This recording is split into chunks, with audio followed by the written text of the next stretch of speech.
Olá, eu sou a professora Beatriz de Jesus Souza, do Colégio Universitário da Universidade Federal do Maranhão. Hoje eu convido vocês a estudarem um pouco mais da linguagem do desenho. E quem sabe ao final dessa aula, vocês possam descobrir que gostam do desenho e que podem até mesmo seguir uma profissão dentro desse campo de conhecimento. Convido vocês a estudarem o desenho na perspectiva da criação artística. Vamos lá? Venham comigo. Para iniciar, eu trago uma frase de Pablo Picasso. Acompanhem comigo. Ele falou: quando eu tinha 15 anos, sabia desenhar como Rafael, mas precisei de uma vida inteira para aprender a desenhar como as crianças. Pablo Picasso. Inicio a aula trazendo essa citação para fazer pensar como às vezes o nosso gosto ele é referenciado por estilos e técnicas que nem sempre são os únicos e mais importantes. Mas como nos acostumamos com eles, pensamos que são os melhores e verdadeiros. Por diversas vezes nós rejeitamos a linguagem do desenho e dizemos que não sabemos desenhar e por isso nem tentamos, porque nós acreditamos que o bom desenho é aquele desenho naturalista, aquele desenho com características realistas, que exige uma grande habilidade técnica e muita observação. Pablo Picasso foi um artista que se destacou muito na arte moderna, mas ele não se destacou por ter feito desenhos dessa forma, embora ele tivesse uma grande habilidade de desenhar. Ele foi um artista que dominou todas as técnicas acadêmicas de representação. Desenhava, pintava, foi um grande retratista, mas a história da arte nos mostra como ele se destacou quando iniciou um processo de deformação da imagem, quando buscou outros referenciais de representação que nem sempre estavam atrelados às regras das academias de arte, aquelas regras ensinadas nas escolas de arte que deveriam ser seguidas pelos artistas e pelos estudantes de arte.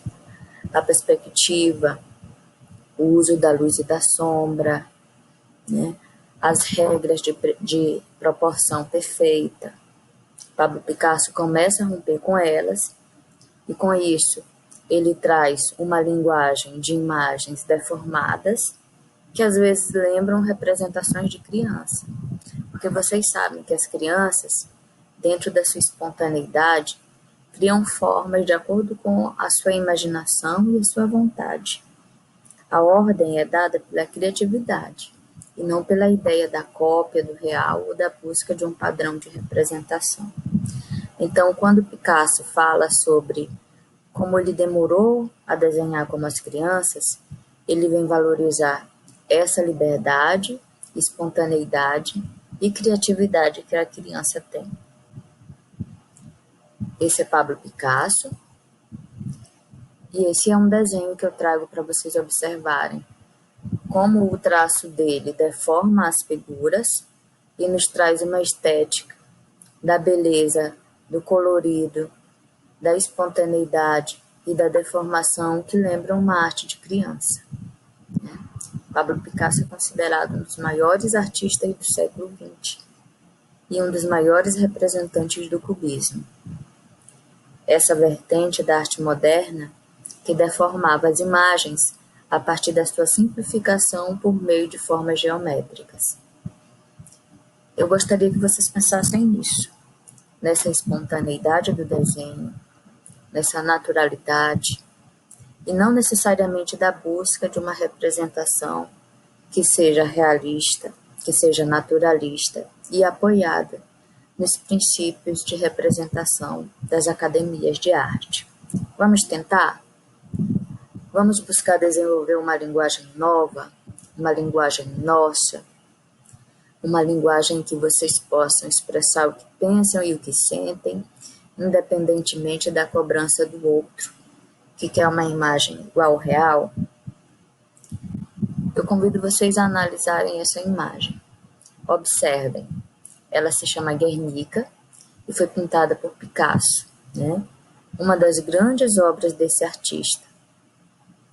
Vocês podem observar como a imagem ela foi feita a partir de diferentes formas que se cruzam, de diferentes formas que são deformadas e que remetem a uma tragédia, a tragédia do bombardeio da cidade de Guernica. Então, nós percebemos que a noção de beleza aqui dessa imagem não é apoiada na perfeição. Ao contrário, é uma estética da deformação. É uma estética que, por meio de linhas, cores, forma, nos faz sentir e pensar no desespero que essas pessoas vivenciaram durante esse período. Imaginem que não é fácil gostar do feio, né? Mas na arte, nós podemos ter experiências estéticas, tanto com imagens que parecem com o real e que nos agradam, como nós podemos ter experiências estéticas com imagens que remetem à deformação, que remetem ao feio e ao grotesco. Em diferentes épocas da história da arte, a humanidade buscou referenciais diferenciados de acordo com seu contexto, de acordo com as relações sociais, políticas e econômicas daquele momento. Então, a noção de representação, ela vai mudando na história da arte de acordo com o momento. E o desenho faz parte desse contexto e dessas mudanças. Mas, afinal de contas, o que é o desenho? Né? Desenhar é marcar uma superfície. Desenhar é esboçar traços e representar ideias. Isso surge em um tempo muito remoto. Os primeiros desenhos correspondem às representações rupestres de animais, símbolos e figuras humanas realizadas antes da história escrita. Trago para vocês essa imagem da caverna de Chauvet, na França, e peço que vocês observem a representação de diferentes animais. Animais em movimento, animais pesados, fortes, animais ágeis. As primeiras escolas de arte foram as cavernas.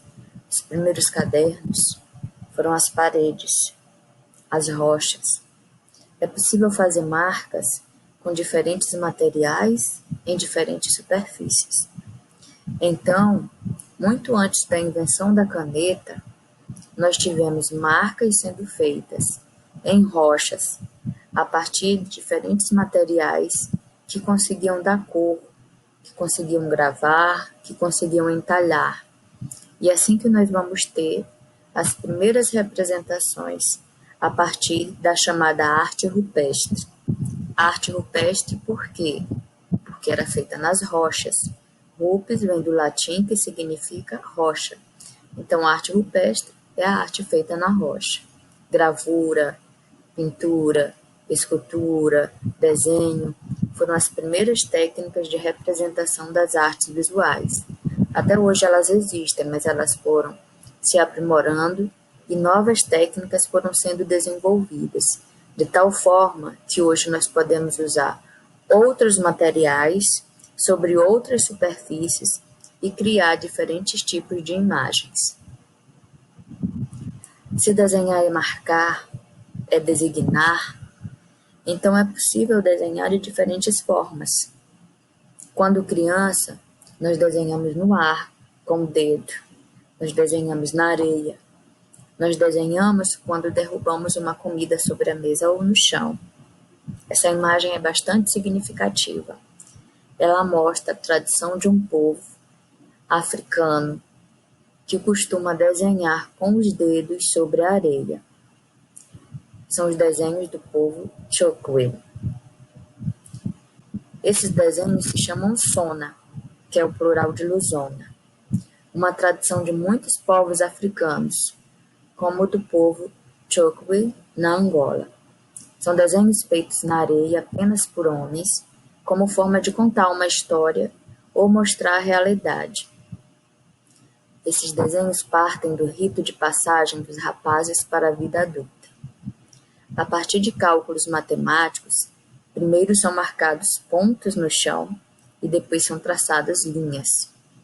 Conceitos matemáticos usados instintivamente, como análise combinatória, mínimo múltiplo comum e máximo divisor comum, fazem parte da organização desses desenhos. Então, observem, para desenhar, não é necessário ter um caderno, uma caneta ou um lápis.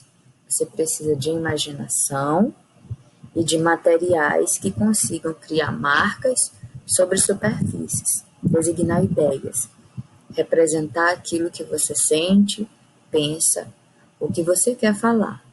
Cada tradição, cada cultura, cada época vai criar as suas próprias técnicas para desenhar.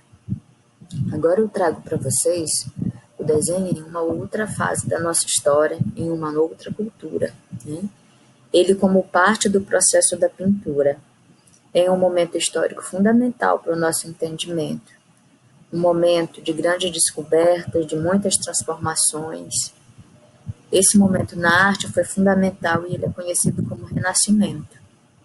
Essa imagem que eu trago para vocês é um detalhe de um estudo feito por Michelangelo para o teto da Capela Sistina. Ele usou giz vermelho com pequenos toques de giz branco no ombro esquerdo da figura. Observem como o artista consegue representar o corpo, esboçando músculos, ossos, né? Ele deixa traços sugeridos que não finaliza, mas através da pressão do giz sobre a superfície, ele consegue criar tons mais escuros, tons mais claros, e com isso ele vai dando volume para a figura. No Renascimento, o artista deixou registros fundamentais para a ciência. O artista era também um cientista, e os seus desenhos eram uma forma de estudar a anatomia humana, era uma forma de registrar os animais, de conhecer a flora. Michelangelo, assim como outros artistas desse contexto histórico, época do humanismo, antropocentrismo, de grandes invenções, né? Ele se utilizou de muita observação, estudo e prática para chegar a esse nível de representação naturalista. A imagem, por meio da observação do artista, da sua inteligência e sensibilidade e da sua habilidade manual, busca uma representação o mais próxima possível do real. Trago para vocês agora uma imagem da Capela Sistina e convido que vocês, após a aula, a fazerem um tour virtual por essa capela, acessando esse site, né? Por meio desse site, vocês podem entrar na capela e observar cada um desses detalhes, inclusive a imagem do estudo anterior que eu mostrei para vocês. Foram vários anos em que Michelangelo, através de muito estudo e dezenas de imagens, realizou vários desenhos para chegar a essas imagens como hoje nós a conhecemos. Essa é uma imagem que todos vocês precisam conhecer. A criação do homem, ou a criação de Adão, na técnica do afresco, lá na Capela Sistina. É apenas um detalhe dessas tantas imagens que ele pintou. E assim como eu mostrei o estudo anteriormente daquela imagem da Sibila, para realizar a pintura dessa cena aqui, ele precisou também fazer muitos desenhos para posteriormente pintar, né? Então, aqui nós observamos como o desenho ele é uma técnica independente e ele é também uma etapa para o processo da pintura. Esse é um outro detalhe que eu trago para vocês agora, também do teto da Capela Sistina. Da esquerda para a direita, vocês veem vários quadros. O primeiro representa a separação das trevas da luz. O segundo, a criação do sol, da lua e das plantas. O terceiro, a separação das terras das águas. O quarto, a criação do homem e criação da mulher, esse que nos é tão conhecido. né? Então, eu convido vocês a fazerem um tour pela Capela Sistina através desse museu virtual que eu mostrei anteriormente para vocês. Leonardo da Vinci é um outro grande artista do Renascimento, né? Todos nós conhecemos o Leonardo artista, mas às vezes não sabemos que ele foi um grande cientista, um grande desenhista. Então eu trago para vocês agora vários desenhos anatômicos que ele desenvolveu. Observem os detalhes, né? O grau de conhecimento do corpo humano que ele realizou. É fundamental compreender como o desenho é também um trabalho intelectual. É um trabalho manual, é um trabalho criativo, é um trabalho da nossa sensibilidade e é um trabalho que envolve muita inteligência e observação, né? Ele não se iniciou no Renascimento, ele se iniciou muito antes. Foi uma das primeiras linguagens desenvolvidas pela humanidade. Muito antes do desenvolvimento da escrita, nós aprendemos a desenhar. No decorrer da nossa história, nós fomos sendo educados a ler imagens a partir da construção visual eurocêntrica. E para romper com esta visão de mundo, precisamos compreender este processo e buscar outras referências estéticas. É por isso que eu mostrei para vocês essas imagens de Leonardo e de Michelangelo, mas eu avanço, trazendo outros referenciais de representação que rompem com esse tipo de arte. Trago para vocês a artista brasileira chamada Sandra Regina Cinto, né, que desenvolve diferentes tipos de técnica. Ela é desenhista, pintora, escultora, gravadora e professora. Mas uma das linguagens mais significativas do seu trabalho é a linguagem do desenho.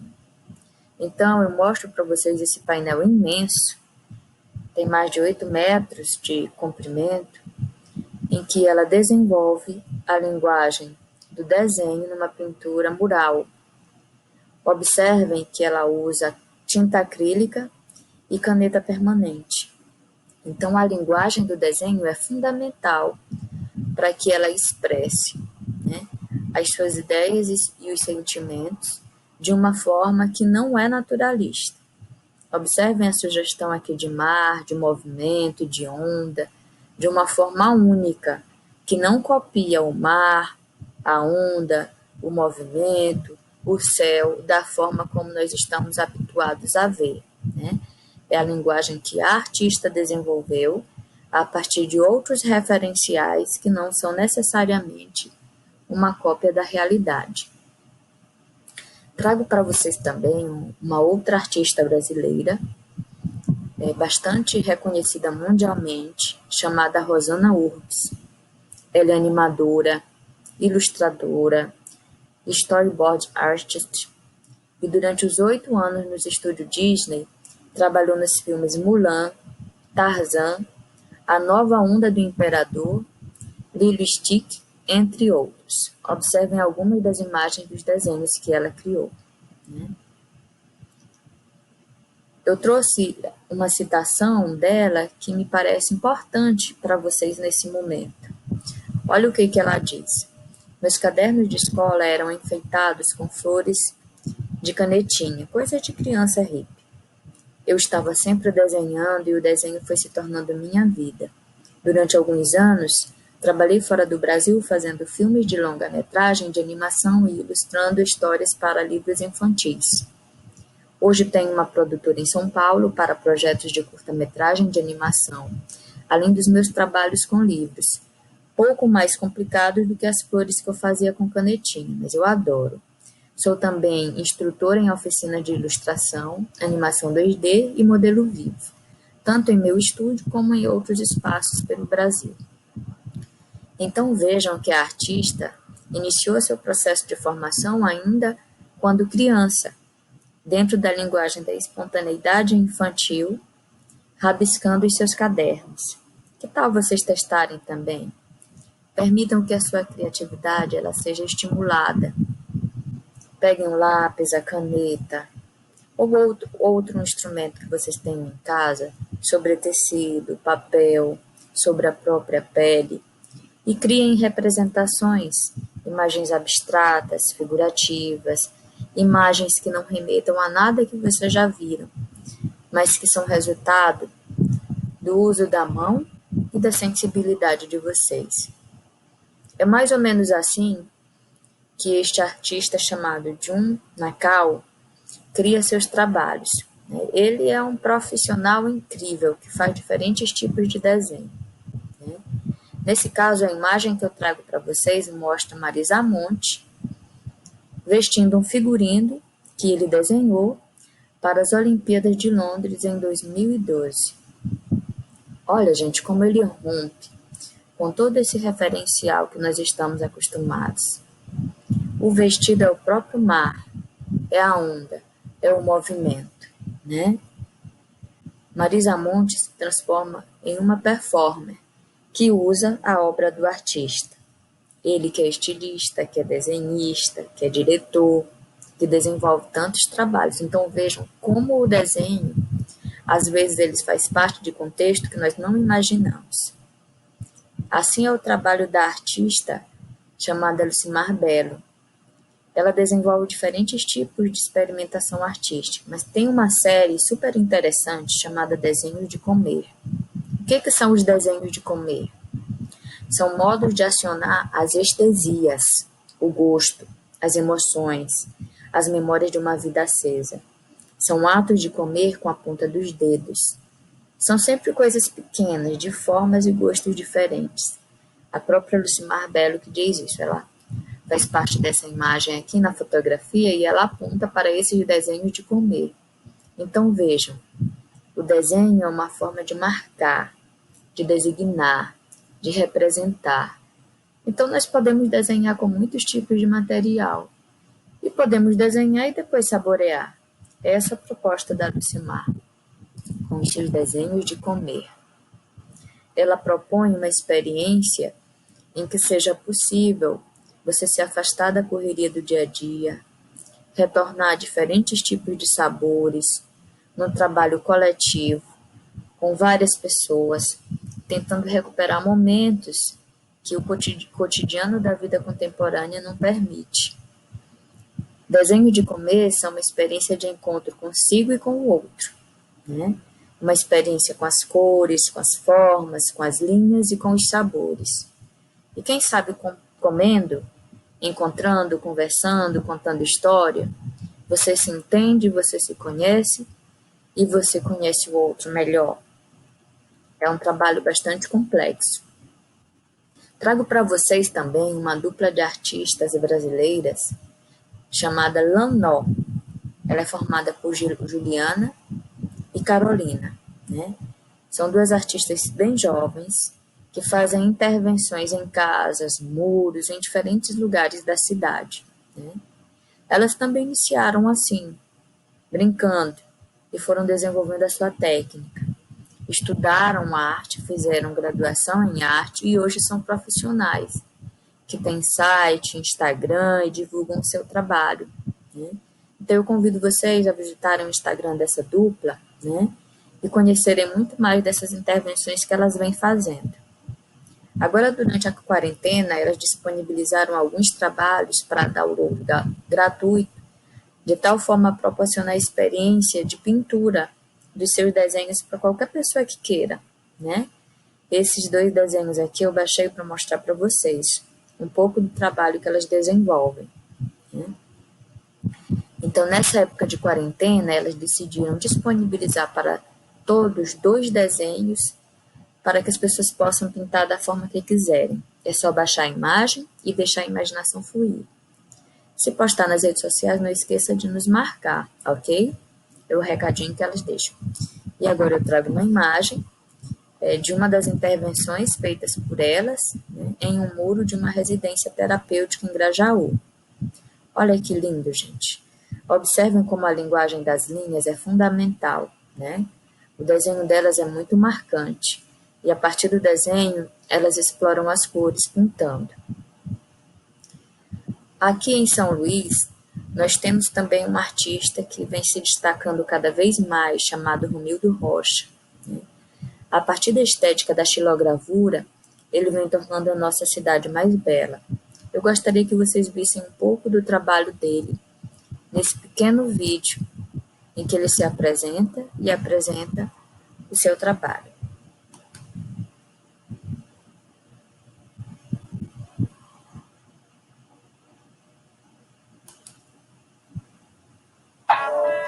Eu sempre desenhei, sempre, desde criança, é um caminho natural. Eu acho que é a coisa que eu mais amo fazer, velho, é pintar. Eu nasci literalmente na Vila Iratel, porque eu nasci em casa, né, de parteira, então isso é uma coisa muito legal, todo mundo me conhece desde criança. E eu sempre vivi dentro desse bairro.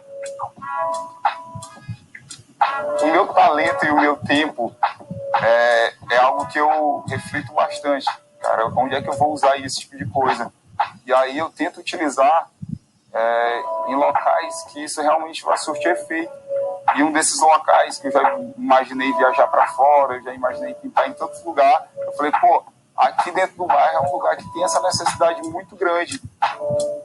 Primeiro eu pintei na frente da minha casa, e aí fui na parede do vizinho, fiz também, que é o vizinho aqui do lado. E a partir daí eu fui expandindo cada vez mais. Aí eu resolvi trazer outros artistas, outros ilustradores. Já veio gente até fora do estado, já veio pintar para cá. O projeto, na verdade, ele não é só pintar em paredes, né? Também tem esse objetivo, né? De mostrar para as pessoas e mostrar para as crianças que elas são presentes aqui dentro. Às vezes eu vou com a cabeça vazia e eu me preencho quando eu estou dentro da comunidade. Todo mundo quer pintar muro, frente da casa. É um sonho, vai ser o nosso sonho isso acontecer. Se eu faço isso, na verdade, outras pessoas também conseguem olhar aquilo e começar a se inspirar. Acho que é a maior ferramenta de transformação e acaba que a gente percebe que aquilo ali é bom e muda a vida das pessoas que estão ali dentro, sim. Meu nome é Romildo Rocha e eu pratico a generosidade.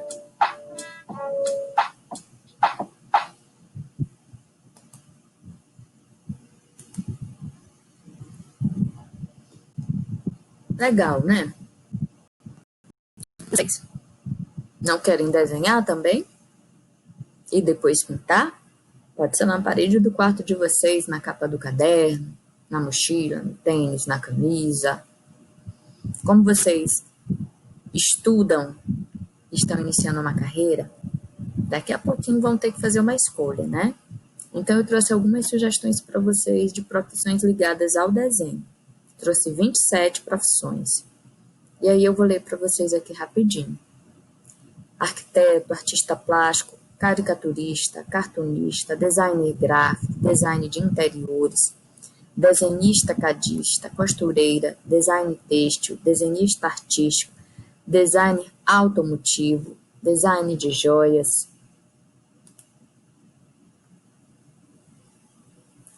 design de produto, design de embalagem, design de móveis, desenhista de construção civil, desenhista projetista, estilista, artista urbano, ilustrador manual, ilustrador digital, maquetista, paisagista, professor de artes, quadrinista, tatuador e web design.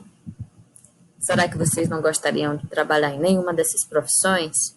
Pensem nisso. Eu entrei no curso de arte pela linguagem do desenho, porque eu gostava de desenhar nos meus cadernos e eu percebi que eu gostaria de ensinar as pessoas a fazerem isso também, né? Não descartem. Olha que legal, gente. Assim como a Lucimar Belo faz os desenhos de comer, também há os desenhos de pentear, os desenhos de cortar, os desenhos de encaracolar. Então vejam diferentes tipos de desenho no cabelo. Muito lindo, né? Observem que aqui até aparece a representação da última ceia, né? Que tal um penteado assim, desenhado?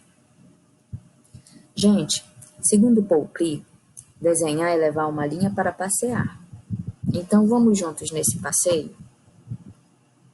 Olha só. Para desenhar, Você pode usar materiais tradicionais, como lápis e papel. Ou você pode desenhar com o dedo na areia, você pode desenhar com um pincel usando ketchup, você pode desenhar com a ponta de um palito, num prato de comida. Tente, experimente. Para desenhar você precisa de ferramentas que marquem e de suportes onde você vai fazer as marcas. Mas aqui agora eu trago uma imagem para vocês que mostra uma gama de valores criados pelos 4 lápis grafites mais populares: o 2H, o HB, o 4B e o 6B. Observem como a intensidade deles é diferente. E para cada tipo de traço que eu quero produzir, eu tenho um efeito diferenciado. Então, o 6B é o lápis mais macio, é o mais indicado para você fazer efeitos de sombreamento, né?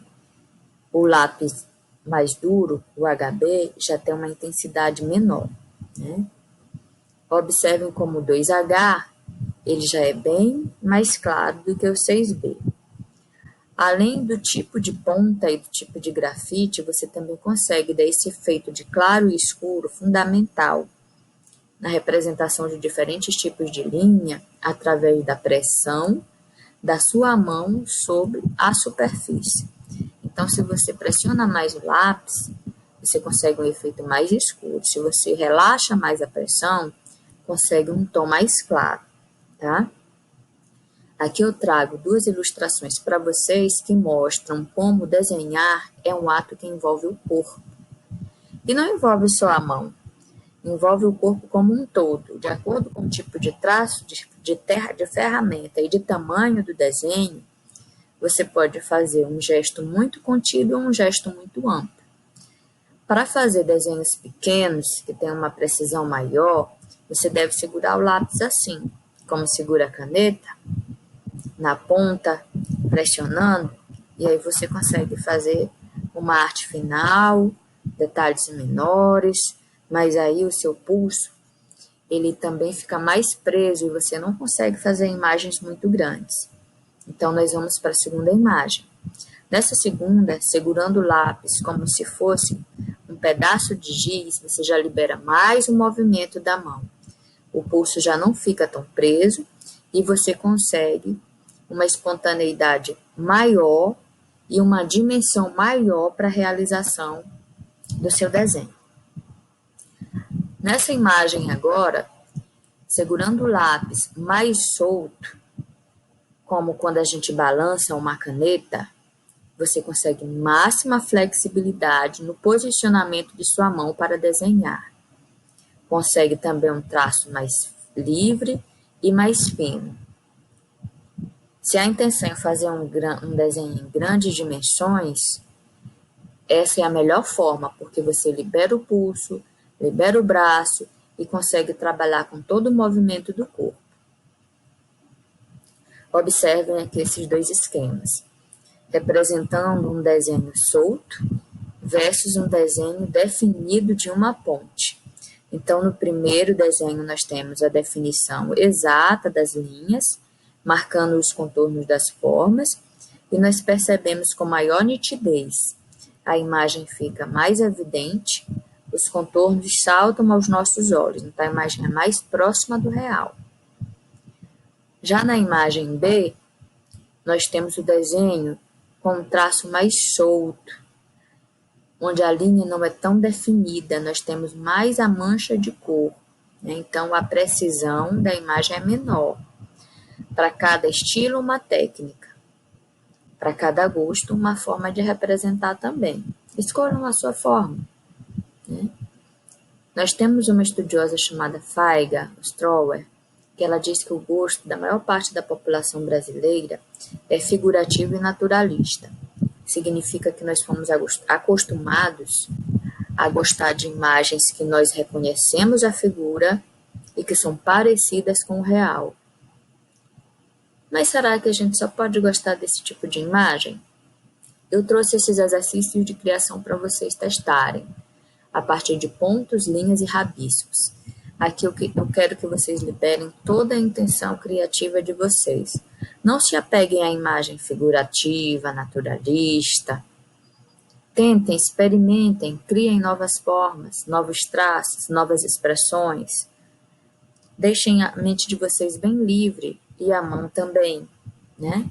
O primeiro exercício é feito com pontos. Marquem pontos aleatórios em uma superfície. Podem ser de diferentes tamanhos. O ponto, gente, é uma unidade de representação, é a menor, né?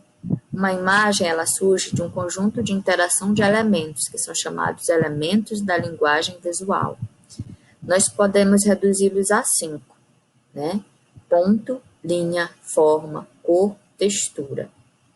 Então, a partir de um ponto, nós podemos criar formas, porque a partir do ponto que se movimenta, nós criamos uma linha. A linha pode ser compreendida como um conjunto de pontos ou como um ponto em movimento. Esse primeiro exercício relaciona essas questões aí. A partir de vários pontos, depois vocês vão buscar, traçar linhas, interligando esses pontos e criar padrões. Quais são esses padrões? Eu não sei. Vai depender da imaginação de vocês.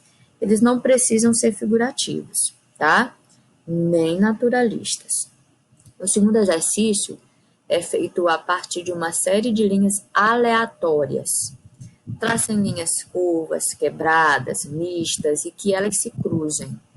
E depois, no meio de toda essa desorganização, busquem encontrar padrões.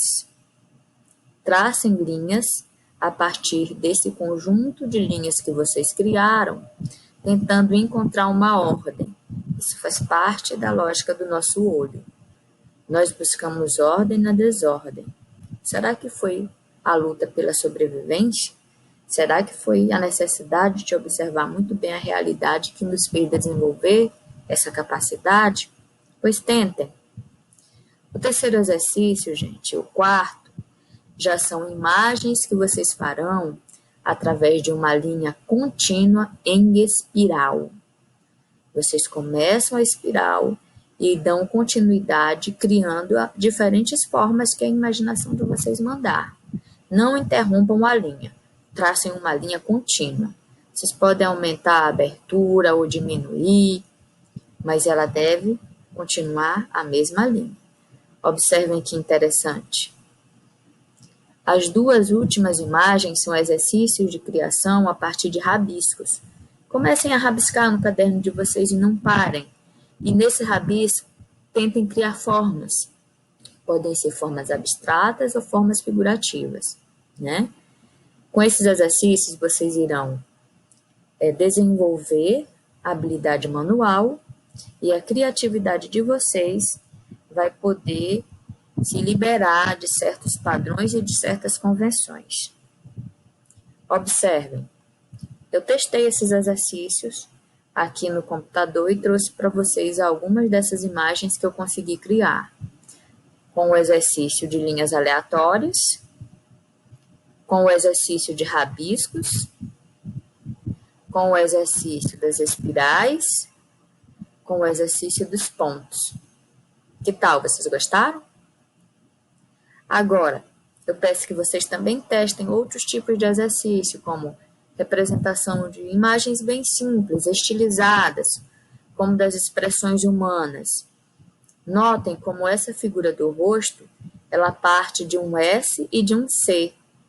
Depois você adiciona linhas nas sobrancelhas e olhos. Adiciona um nariz e uma boca e uma quantidade de linhas para os cabelos. Percebam que a expressão começa com as sobrancelhas. 2 linhas podem mudar toda a expressão. Você pode dar a ideia de que a pessoa está zangada, admirada, assustada, feliz. Você altera a linha da boca para expressar sentimentos e altera os olhos para expressar emoções. Que tal? Vamos lá? Testem.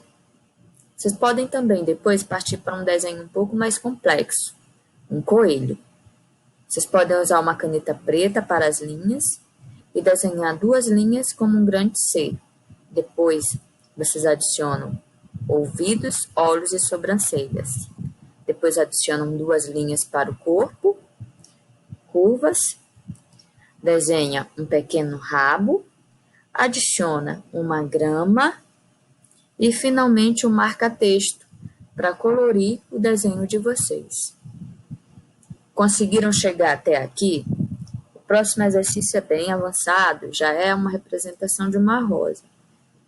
Vocês iniciam com o esboço rápido, com o cinza claro. Se vocês estiverem trabalhando com o lápis no papel, usem uma linha fina, leve, que não marque muito a folha. A gente sempre deve iniciar o desenho com uma linha mais leve e depois vai adicionando os tons mais escuros. Depois que o desenho já está mais definido, você usa os tons bem mais escuros para as sombras e deixa o branco para realçar, né? Então, observem que esse contraste de claro e escuro é fundamental na linguagem do desenho, para definir a forma e dar volume. Durante a quarentena, eu me permiti também desenhar e desenhei vários tipos de imagens, abstratas, como essas duas primeiras, e figurativa, como a terceira, né? Também representei essa natureza morta, né? É uma planta na minha varanda. Agradeço pela atenção de vocês. Espero que vocês tenham gostado, que tenham aprendido um pouco. Testem as habilidades manuais de vocês com diferentes técnicas, com diferentes temas, com diferentes intenções. É importante que vocês percebam que o desenho é mais uma forma expressiva e que vocês também podem recorrer a ele. Tudo bem? Abraço grande e até a nossa próxima aula. Bom estudo!